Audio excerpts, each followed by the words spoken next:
Bon, mesdames, messieurs, chers amis, je vois que tout le monde à peu près a pris place et donc je déclare ouvert ce 4e colloque de l'ARNU Aix-Marseille sur le thème donc des donations, des libéralités transgénérationnelles. Je passe tout de suite la parole au professeur Sophie Lambert pour les propos introductifs. Monsieur le vice-président du Conseil régional des notaires, monsieur le président de l'ARNU nationale, monsieur le président de l'ARNU d'Aix-Marseille, mesdames et messieurs, je suis très heureuse d'avoir l'honneur d'organiser ce 3e colloque de l'ARNU d'Aix-Marseille à la faculté de droit et de sciences politiques d'Aix-en-Provence. Celui-ci associe le laboratoire de recherche en droit immobilier et notarial privé et public de la faculté et l'association Rencontre Notariat Université d'Aix-Marseille en partenariat avec le Conseil régional des notaires. À cet égard, je remercie vivement Maître Bruno Vaginet, son vice-président.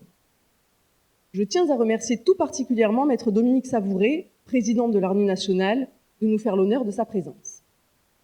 J'adresse également mes sincères remerciements à Maître Jean-Paul Decor, président de l'ARNU d'Aix-Marseille, pour sa confiance renouvelée, ainsi qu'à tous les intervenants de renom d'avoir accepté de participer à ce colloque au prix d'un long trajet.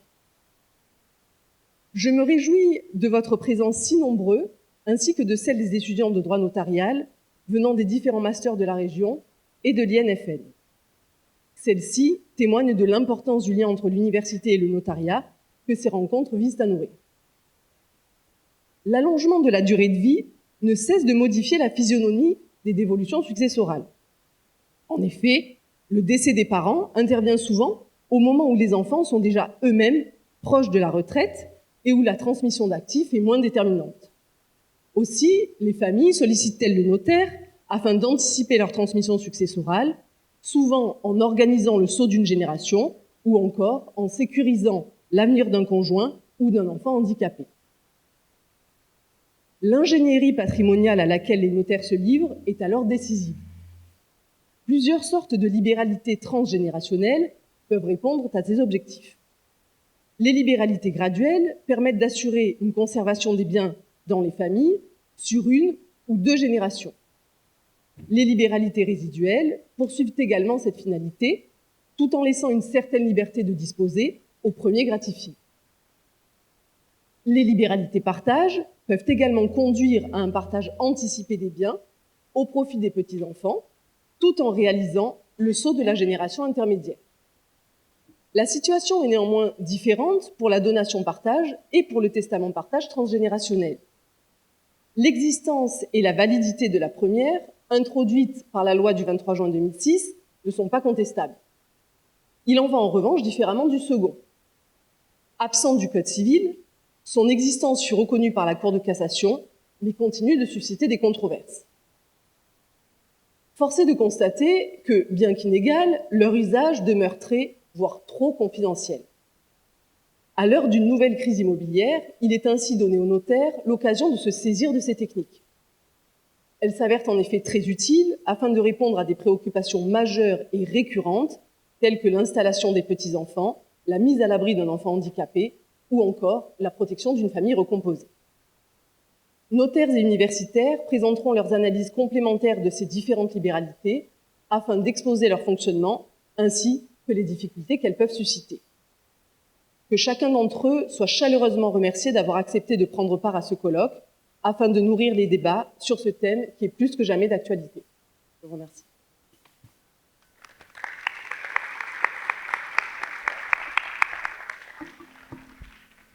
La parole est au président Vaginet.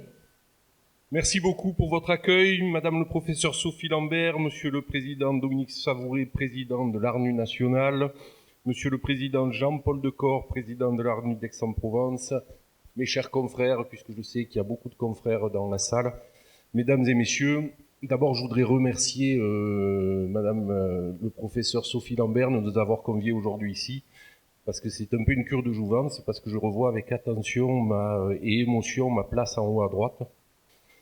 En écoutant les cours du professeur Jean-Louis Bergel, que l'on écoutait tous religieusement et attentivement, et je salue monsieur le professeur Bergel qui est ici, et c'est des souvenirs inoubliables. Donc c'est donc une matinée très riche qui s'annonce dans le cadre de ces rencontres université et notariat. Et bien sûr, je vous remercie une nouvelle fois de nous accueillir si chaleureusement. Et vraiment, je sais que c'est un travail que vous avez fait depuis pas mal de temps. Et je suis sûr que cette matinée va être une réussite. Bien sûr, je salue la présence de Maître Dominique Savouret, notaire à Versailles. Merci d'être présent avec nous. C'est un honneur de vous recevoir. Et également, bien sûr, Maître Jean-Paul Decor, qui a tant fait pour le notariat, mais je sais que sa présidence de l'AMRU lui tient particulièrement à cœur. Vous avez donc choisi de traiter un sujet qui constitue un peu le cœur de notre métier, puisque vous savez que dans nos études, rien n'est plus valorisant pour nous que de conseiller, d'aider, d'assister des personnes qui, le moment venu, et souvent l'âge avançant, souhaitent organiser la transmission de leur patrimoine. La loi du 23 juin 2006 a ouvert un nouveau pan complet du droit, mais il est évident que l'on a besoin d'un peu plus d'éclaircissement sur certains sujets, parce que comme c'est fréquemment le cas, on a souvent la doctrine qui s'oppose un peu avec la pratique, et de temps en temps, on a des difficultés pour faire un peu rentrer tout ça dans ce que souhaitent effectivement les clients. Nous allons donc, au cours de cette matinée, grâce à la qualité exceptionnelle des intervenants, nous plonger dans ce délicat sujet et nous allons donc emmagasiner un nombre incalculable d'informations. Je voudrais, pour terminer mes propos, vous faire part effectivement aujourd'hui de ce qui anime le Conseil régional des notaires, qui représente depuis hier 1540 notaires dans le ressort de la Cour d'appel d'Aix-en-Provence. Et nous avons depuis 2 ans, et Caroline Auron, qui était présidente, avait un peu lancé également ce sujet, nous souhaitons ardemment renforcer les liens qui unissent le notariat et les étudiants et l'université. Nous allons mettre en place pas mal de rencontres, nous allons essayer de développer un peu plus ce partenariat. Et nous avons d'ailleurs 3 notaires qui sont chargés au sein du Conseil régional de la formation et de la difficulté que peuvent rencontrer les étudiants, puisque nous considérons que nous ne vivons pas tous dans des mondes différents, c'est-à-dire les étudiants d'un côté et les notaires de l'autre, et quand ils se rencontrent, de temps en temps, ça fait un peu un bing-bang, donc il faut qu'on évite le bing-bang, et notamment sur des sujets très pratiques, puisque vous allez avoir des sujets très pratiques qui vont arriver très rapidement, notamment un code de déontologie qui va être applicable très prochainement, et le RPN, le règlement de la profession notariale. Nous étions à Paris pendant 2 jours pour interpréter ce règlement qui prend effet à partir du 1er février. Voilà, je ne serai pas plus long, simplement effectivement vous remercier encore chaleureusement pour cette matinée dans laquelle on va apprendre beaucoup de choses, et surtout donc le dialogue est ouvert, et le message aussi c'est de dire que les notaires sont ouverts au dialogue avec les étudiants, et on est aussi à votre disposition. Merci beaucoup, bonne matinée.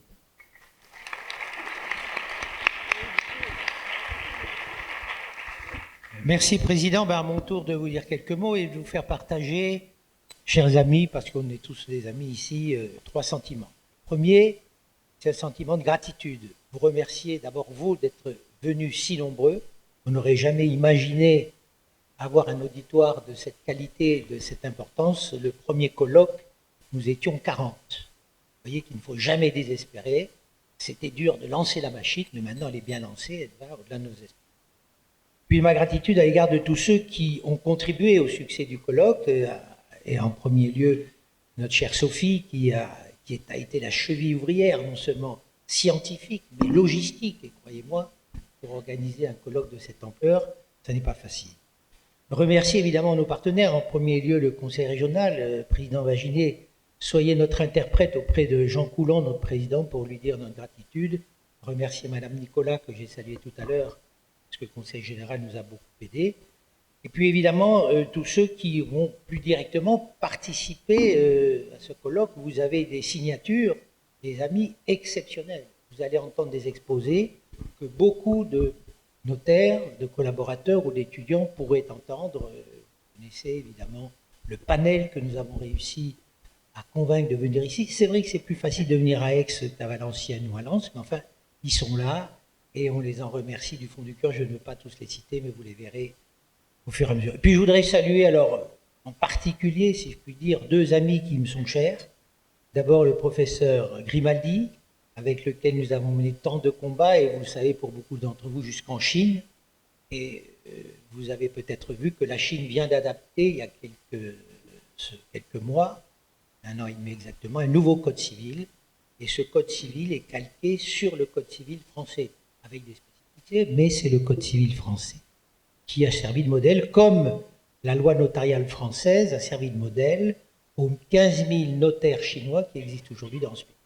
Donc c'est dire qu'avec Michel, nous avons quelques souvenirs très forts et surtout avoir eu ce plaisir de faire rayonner la culture juridique française. Écoutez, pour une fois qu'il y a quelque chose qui marche dans notre pays, il ne faut pas se priver de le dire.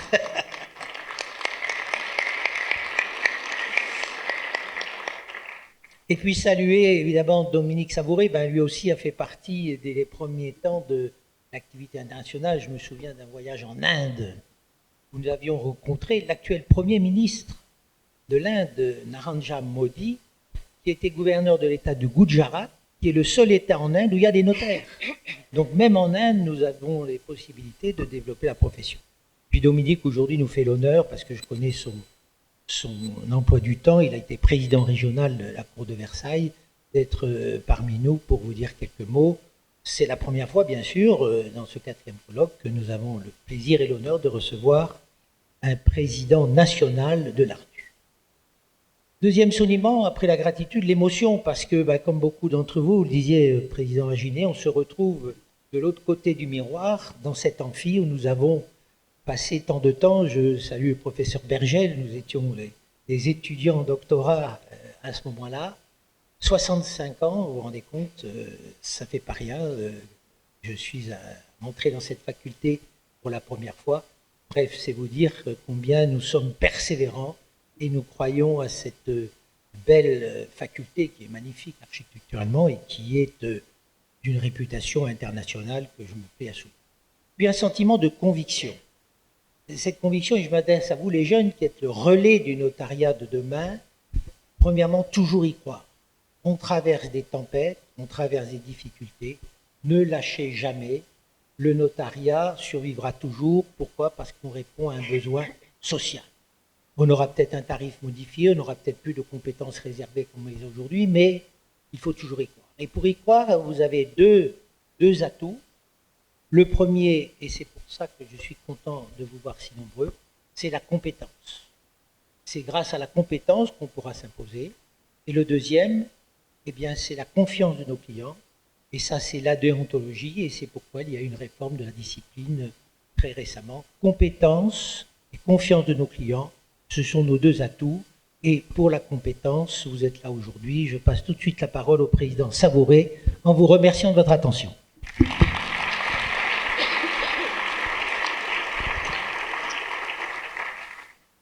Bien, écoutez, merci Madame la professeure, chère Sophie. Donc merci Jean-Paul Decor de m'avoir convié à participer à ce colloque sur les libéralités transgénérationnelles. Je dois dire que je suis très ému parce que pour le récent président que je suis, je dois dire que c'est le plus beau cadeau qui puisse être fait quand on anime une association telle que l'ARNU, de voir autant de monde, de voir une organisation aussi parfaite et un accueil aussi chaleureux. Donc un grand merci parce que vraiment, je suis très, très ému de cela.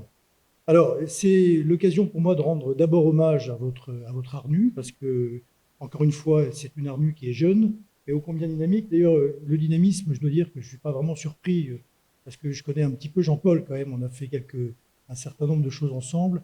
Et pour information, si vous aviez l'occasion d'aller en Inde et de côtoyer des notaires en Inde, écoutez, je crois que vous rentrerez en vous disant que finalement, on n'est pas si mal ici quand même, malgré tout. Hein, Jean-Paul, hein. Bon, voilà. Alors, donc c'est votre ARNU qui est encore jeune, extrêmement dynamique. C'était l'année dernière une formation sur le logement et le couple. Cette année, c'est une formation sur les libéralités, qui est évidemment un thème central et qui, en réalité, constitue l'expression parfaite de ce que souhaitent promouvoir à nouveau les ARNU, l'ARNU en général, qui est un échange entre les universitaires et le notariat. Alors, quelques mots sur l'ARNU en général. L'ARNU a un objet qui est effectivement de développer et de contribuer à la formation du corps notarial, de susciter, et ça c'est très important, et je le dis à mes confrères, je le dis aux étudiants qui sont là, de susciter et d'encourager l'évocation de l'enseignement par les notaires dans l'université, de développer la coopération étroite entre les deux univers de l'université et du notariat, et d'améliorer, dans le but d'améliorer la pratique professionnelle, Jean-Paul l'a dit tout à l'heure, et de manière générale, de prendre toute initiative qui sont de nature à améliorer, resserrer et renforcer les liens entre le notariat et l'université. C'est des sujets qui ont été tout à fait d'actualité il y a encore quelques temps, qui le sont encore aujourd'hui, et qui méritent qu'on s'y attache de près encore plus aujourd'hui. Il faut savoir que l'ARNU national, organise un colloque chaque année, qui a eu lieu en général au mois d'octobre, et dont le dernier thème était sur le partage judiciaire. Donc vous êtes invités à participer à chaque fois. L'ARNU également, et je voudrais le dire parce que c'est important, organise 3 remises de prix. D'abord le prix Jean-Louis Magnan, qui est le nom du fondateur de l'ARNU, qui récompense par voie de concours national des travaux menés par une équipe d'étudiants inscrits en Master 2. Je cite des thèmes qui ont été donnés à l'occasion de ces concours. Il y a eu le conjoint survivant en concours avec des enfants non communs en droit français et en droit belge. Non, pardon, ça c'est le prix Thibierge, excusez-moi. Le prix Magnan, c'était la convention d'indivision qui a été donnée. C'est donc la rédaction d'une convention d'indivision. Et le thème précédent, c'était la rédaction d'un projet de loi qui visait à moderniser et compléter les dispositions patrimoniales du régime primaire des époux. Donc, participez, s'il vous plaît, participez, n'hésitez pas. Vous verrez que c'est extrêmement stimulant, c'est très intéressant et que c'est passionnant d'échanger avec les autres masters et avec les universitaires et les notaires. Le deuxième prix, c'est le prix Thibierge. Le prix Thibierge qui couronne un travail de thèse qui a été consacré par un notaire ou un étudiant en notariat et donc qui est décerné également chaque année. Là, il y a eu également le statut patrimonial du conjoint survivant en droit international privé et il y a eu un thème sur les baux commerciaux qui a été attribué aussi il y a quelques temps. Et enfin, le troisième prix, qui est le prix de thèse ou de mémoire Daniel Eck, qui est attribué aux étudiants étrangers poursuivant des études en France, évidemment liées au notariat, avec la protection. Il y a eu là, cette fois-ci, des prix qui ont été remis sur le thème de la protection des professionnels contre les clauses abusives et une comparaison entre la France et le Brésil sur le même sujet. Voilà, alors évidemment, le rayonnement de l'ARNU ne peut se faire que grâce aux ARNU régionales, parce que s'il n'y avait pas d'ARNU régionales, il y aurait beaucoup moins de dynamisme, et donc c'est grâce à vous que nous assurons ce rayonnement, et encore une fois, un grand merci. Vous savez qu'il y a une dizaine d'ARNU aujourd'hui régionales qui sont toutes dynamiques, plus ou moins, la vôtre l'est particulièrement, et elles nécessitent un investissement régulier, quotidien, et je vous remercie grandement de cet investissement. C'est, on l'a dit tout à l'heure, le maintien du lien entre l'université et le notariat, qui est un lien qui, pour moi, est cher et essentiel à la survie de la profession telle qu'elle existe aujourd'hui. Alors, dernier point, donc participez à l'ARNU, adhérez à l'ARNU, il y a un site à l'ARNU, faites-le, participez, et pour les étudiants, participez au concours du prix Magnan, vous verrez que vous ne serez pas déçus, et on vous accueillera très volontiers aux journées Jean de Rupé et à la remise des prix qui se tient en général au mois d'avril ou au mois de mars et qui se tient à l'hôtel Pomereux de la Caisse des dépôts à Paris. Merci à vous.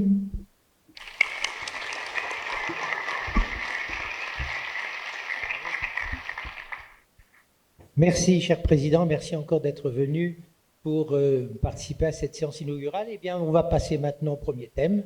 Donc, j'invite les intervenants du premier thème à passer à la tribune. On va leur laisser la place.